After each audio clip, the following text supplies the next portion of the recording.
네, 우리 기독교인들은 아주 유별납니다. 독특한 존재입니다. 특별히 교회 가는 것에 대해서 아주 중요하게 여기고 이 주일 성수를 아주 철저하게 지킵니다. 주일은 하나님과 예배 드리기로 약속한 날이기 때문에 기독교인이라면 아주 이걸 철저하게 지키는 거죠. 그 중에서 주일 중에 제일 중요한 주일이 바로 어떤 주일이냐면 바로 부활주일입니다. 부활주일. 부활주일. 부활주일은 모든 주일의 시초이자 모든 주일의 원형입니다. 이 유대교는 토요일에 모였지만 그리스도인들은 예수님께서 부활하신 일요일을 주님의 날로 삼고 이날 모였습니다. 그래서 기독교에서 제일 중요한 주일이 바로 부활주일입니다. 그래서 다른 주일이 아니라 굳이 부활주일에 귀하신 우리 성도님들을 또 손님들을 우리 초대해서 같이 예배하게 되었습니다. 다시 한 번 더 그 옆에 계신 분을 인사하겠습니다. 잘 오셨습니다.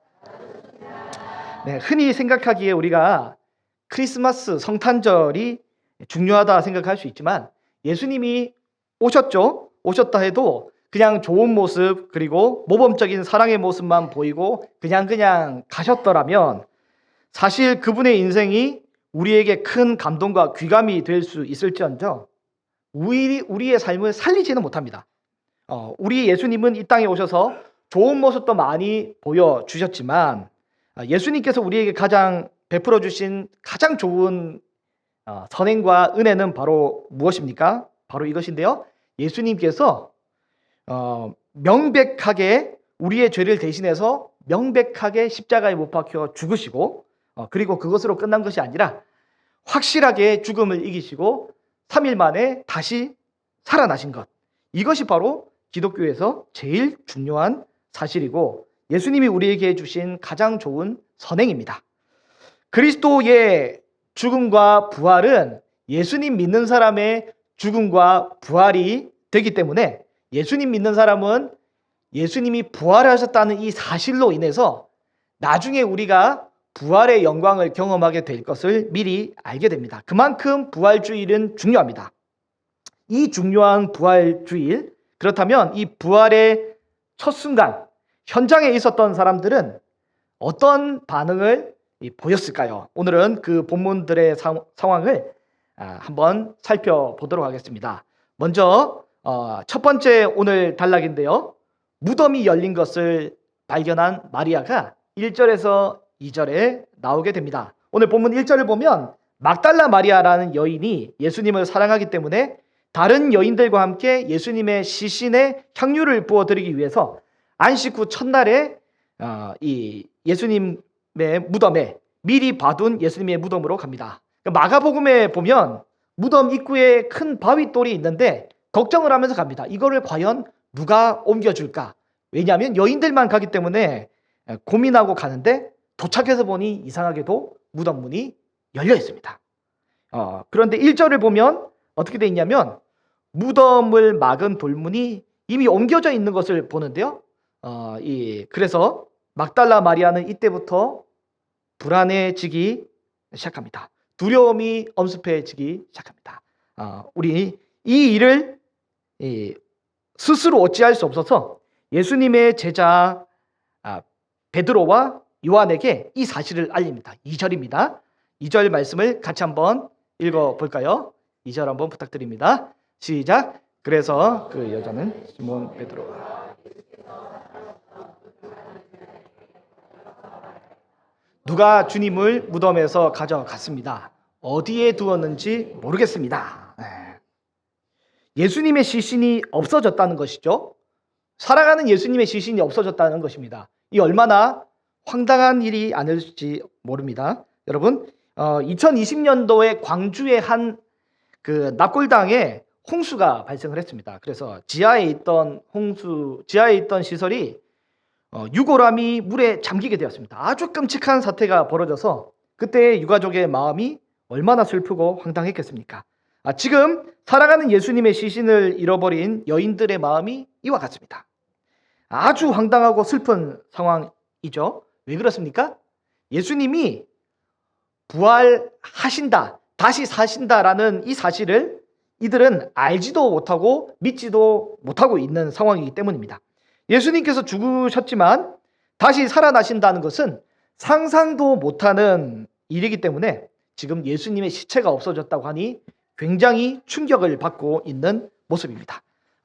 이 장면이 바로 첫 번째 장면이고요. 두 번째 장면입니다. 무덤이 빈 것을 확인하는 제자들이 3절에서 8절까지 등장하게 됩니다. 막달라 마리아의 이 이야기, 예수님의 시신이 없어졌다라는 이야기를 듣고 3절을 보면 이 소식을 들은 제자들이 가만히 있을 수가 없었습니다. 그래서 이 무덤을 향해 직접 확인하기 위해서 걷다가 나중에는 달려가기 시작하는데요. 그림을 한번 보면 두 인물이 나옵니다. 이제 외젠 비르낭의 무덤으로 달려가는 베드로와 요한이라는 그림인데요. 둘 중에 누가 베드로일까요, 여러분? 예, 조금 터프하게 생기신 분이 베드로입니다. 털이 많은 이 베드로는 40대 초반의 아저씨입니다. 지금은 보면 좀 많아 보이지만 그 당시에는 기대 수명이 50, 60이었기 때문에 굉장히 많은 편에 속한 아저씨고요. 사도 요한은 10대 후반으로 추정합니다. 둘이 같이 뛰었는데 그러면 무덤까지 누가 먼저 도착을 할까요? 네. 아마도 팔팔한 놈이 먼저 도착을 하셨을 것 같습니다. 4절을 보면 이 요한이 먼저 도착을 했는데요. 그런데 4절 한번 띄워주시고요. 네. 왜 그런지 무덤에는 들어가지 못합니다. 먼저 도착을 했는데 이 무덤에는 들어가지 못하고 있습니다. 뭔가 굉장히 섬뜩한 장면을 발견을 하게 되었습니다. 아마도 무서워서 못 들어간 것 같은데 무덤 입구에서 그가 구부러져서 안쪽을 쳐다봤더니 이제 어떤 일이 있냐면 예수님의 시체는 없고 세마포가 놓여 있는 것이 이제 보이게 됩니다. 이 5절에 그렇게 돼 있었죠.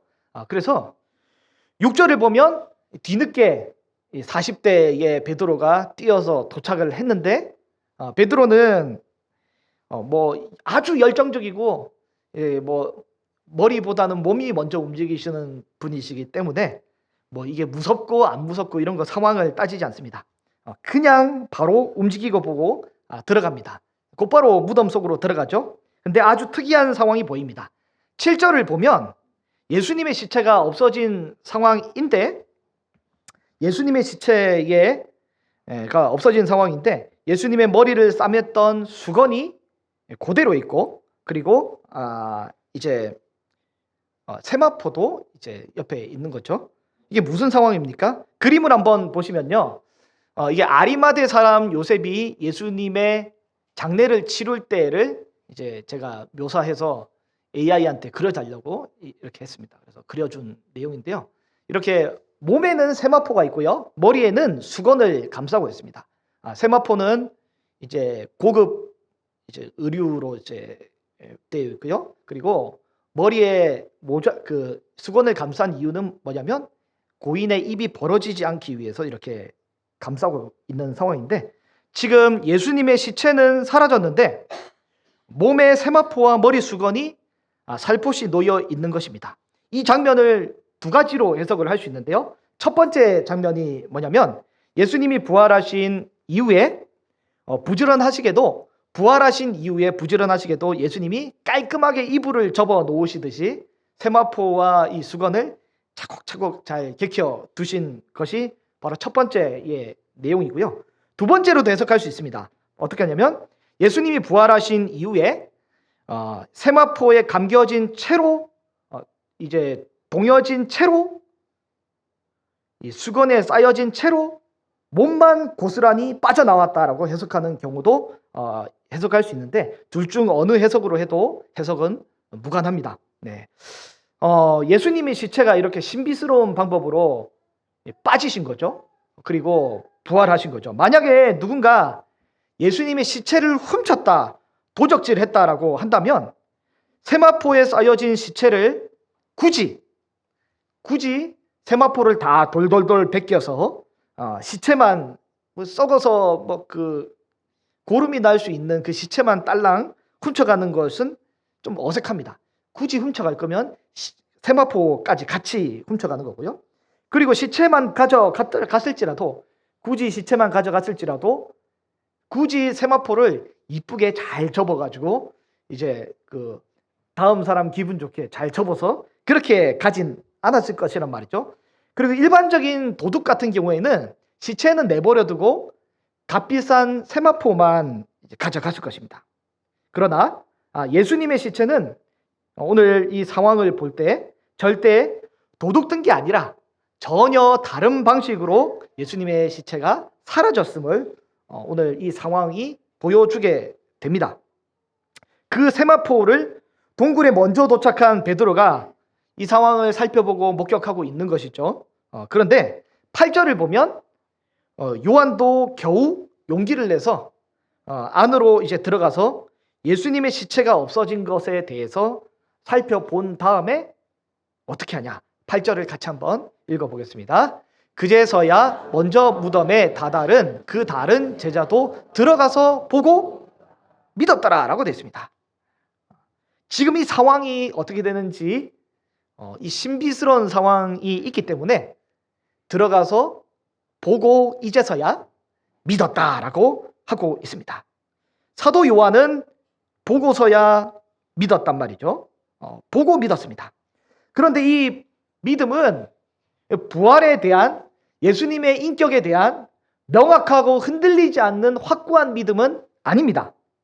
단지 뭘 믿었냐면 무덤에 신비스러운 방식으로 예수님이 떠나셨고 비어져 있었다라고 하는 그 믿음을 가지고 있는 거죠. 정확한 우리가 가진 그 믿음이 아닌 것입니다. 왜 그런지 내용이 9절에서 10절까지의 내용이 나오게 됩니다. 여러분 9절에서 10절까지는 다 마지막 단락으로서 그러나 아직도 성경을 깨닫지 못하는 제자들이라는 단락을 나눠봤습니다. 여러분 이렇게 부활에 예수님이 시체가 훔쳐간 게 아니라 다시 살아났다라는 분명한 흔적을 보았음에도 불구하고 그런 것을 보았더라면 요한과 베드로는 그리고 막달라 마리아는 엄청난 이 믿음이 생겼어야 하지 않겠습니까? 만약 이 두 제자가 예수님의 부활에 대해서 확고한 믿음이 있었더라면 어떠한 반응을 보여야 상식적입니까? 이것을 보자마자 다른 제자에게도 전하고 온 세상에게도 나아가서 소리쳐 당당하게 힘있게 예수님 부활하셨다라고 전해야 되는 것 아닙니까? 그러나 이상하게도 오늘 본문 10절을 이렇게 보면 뭐라고 하냐면 그래서 제자들은 자기들이 있던 곳으로 다시 돌아갔다. 우리 개역 개정 우리 옛날 버전을 보면 자기들이 있던 집으로 돌아갔다라고 기록이 되어 있습니다.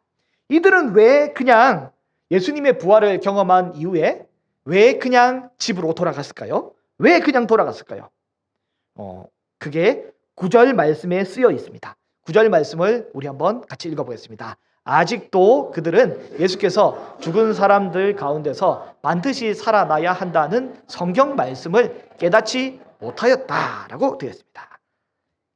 깨닫지 못한 거죠. 그들은 아직 죽은 자 가운데 다시 살아나야 하리라는 말씀을 알지 못했습니다. 구약의 성경 말씀도 예수님이 하신 말씀도 알지 못했습니다. 평소 예수님의 말씀을 귀담아 들었더라면 다 아는 내용일 텐데 사실 예수님께 베드로는 죽으시고 다시 살아난다는 것을 최소한 세 번 이상은 이렇게 들었단 말이죠. 그런데 베드로는 그 말씀을 기억하고 있지 못합니다. 기억하지 못하고 있습니다.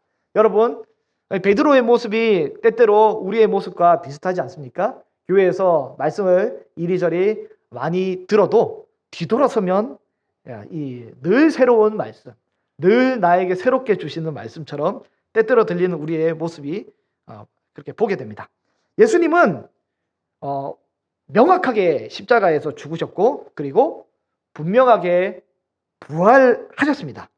그리고 빈 무덤으로 분명하게 부활의 증거를 보여주셨지만 안타깝게도 두 제자와 그리고 막달라 마리아는 믿음이 생기지 않습니다. 그래서 막달라 마리아는 11절에 보면 마리아는 계속 울면서 예수님의 시신을 구부려서, 왜냐하면 무덤 입구가 낮기 때문에 구부려서 무덤 안을 이미 봤는데 혹시 없을까 싶어서 또 보고 계속 찾아서 다니기 시작합니다.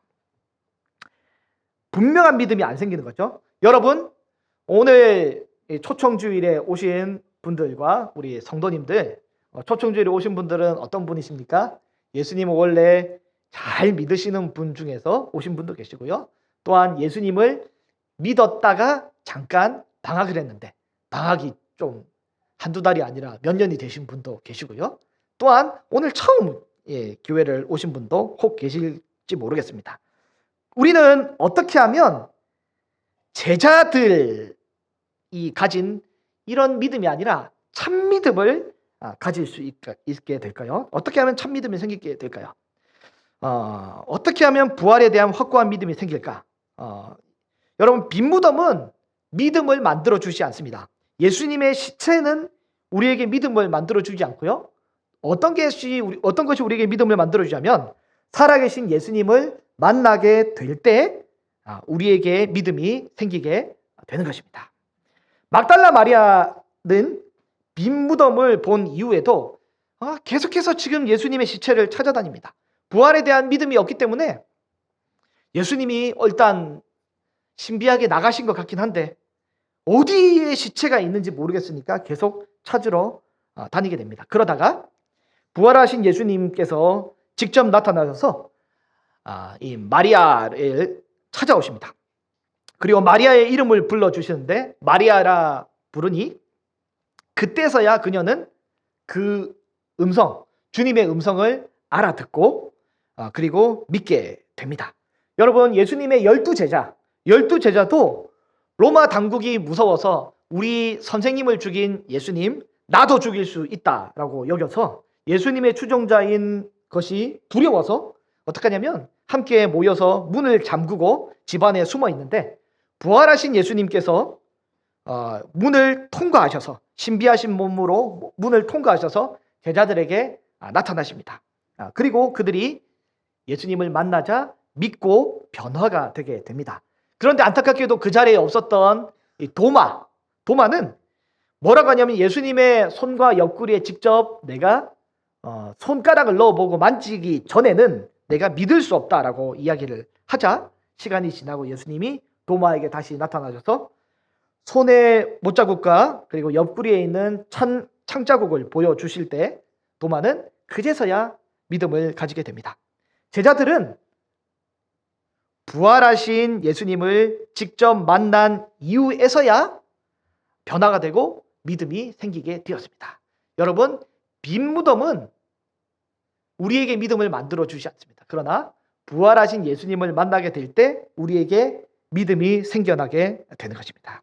여러분, 우리는 인생의 무덤 같은 인생 앞에 때때로 우리가 서기도 합니다. 그때 이 본문이 제자들의 이야기가 아닌 우리의 이야기로서 우리로 하여금 빈 무덤과 같은 곳에서 예수님을 찾지 않고 살아계신 예수 그리스도를 말씀으로 직접 만나는 그런 은혜가 오늘 이 시간 우리에게 있기를 간절히 소망합니다. 오늘 본문의 도전은 뭐냐면 여러분, 우리는 빈 무덤에서 예수님을 볼 수 없습니다. 그리고 우리는 제자들과 달리 안타깝게 부활하신 예수님도 직접 만나보지 못합니다. 예수님은 40일간 그 사도들과 500여 형제들에게 일시에 보이시고 그리고 예수님은 승천하셨습니다. 그렇기 때문에 안타깝게도 우리는 부활하신 예수님을 만나지도 못하고요. 여러분, 성지순례를 가신다 할지라도 예수님의 무덤도 우리는 찾지를 못합니다. 어떻게 해야 됩니까? 우리는 어떻게 해야 됩니까? 어떻게 하면 우리는 온전한 부활의 신앙을 가진 그 참믿음을 가질 수 있게 될까요? 여러분, 요한복음의 저자 사도 요한은 오늘 본문 8절이었죠. 8절에 보면 그제서야 먼저 무덤에 다다른 다른 제자, 사도 요한이거든요. 사도 요한은 어떻게 하냐면 들어가서 보고서 믿었다라고 되어 있습니다. 그 믿음은, 보고 믿은 믿음은 조금만 어려움이 있어도 금방 집으로 돌아갈 만큼 변변치 않은 그런 믿음입니다, 여러분. 그리고 예수님의 12제자도 어떻게 했습니까? 12제자도 예수님을 직접 만나고 나서야지만 겨우 믿음이 생겼습니다. 여러분, 12제자의 믿음도 1등 믿음이 아닙니다. 훌륭한 믿음이 아닙니다, 여러분. 그런데 사도 요한은 요한복음에서 우리를 향해 이렇게 선언을 하는데요. 뭐냐면 보고 믿는 것보다 보지 않고 믿는 것이 더 복되다라고 선언을 합니다. 우리 요한복음 20장 29절 말씀인데요. 같이 한번 읽어보겠습니다. 예수께서 이르시되 너는 나를 본고로 믿느냐? 보지 못하고 믿는 자들은 복되도다 하시니라. 아멘. 오늘 설교하는 이 본문이 요한복음 아닙니까? 그리고 요한복음은 사도 요한이 기록했습니다. 요한은 자기 이야기를 하면서 나는 지금 예수님의 무덤으로 들어가서 보고 나서야 믿었다라고 그렇게 이야기를 하지만 그 믿음은 부활하신 예수님에 대한 확고한 믿음, 인생을 바꿀 만한 확고한 믿음이 아니었습니다. 그 믿음의 조금 시작인 거죠. 그 믿음이 아닙니다. 단지 집으로 돌아가서 도망갈 만한 그런 믿음.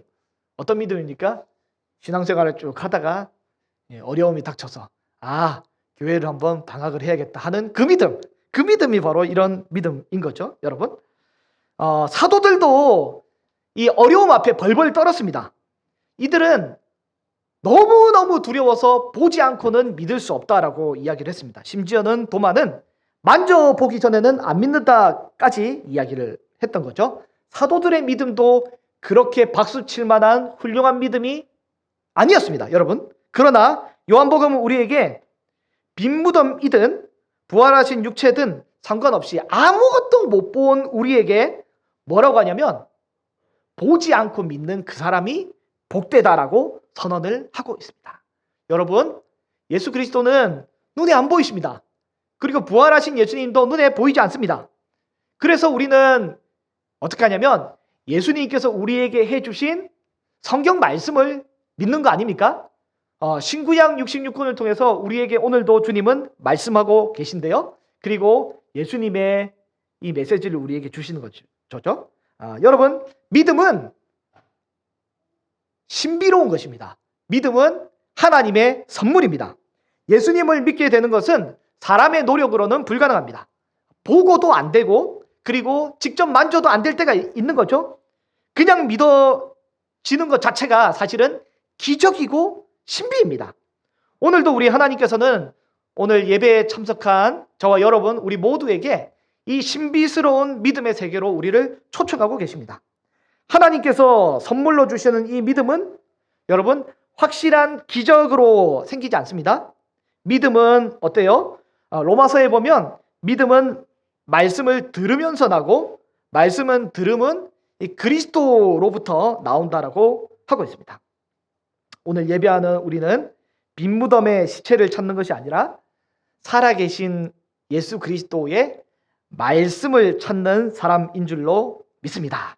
아무것도 보이지 않지만 아무것도 내 삶에 기적과 특별한 이 나타나심이 보이지 않지만 말씀을 들음으로 예수 그리스도에 대한 믿음이 신비스럽게 생기는, 그리고 제자들보다 사도 요한보다 뛰어난 믿음을 가질 수 있는 그런 은혜의 복이 오늘 함께 예배하는 저와 여러분에게 넘치기를 간절히 소망합니다.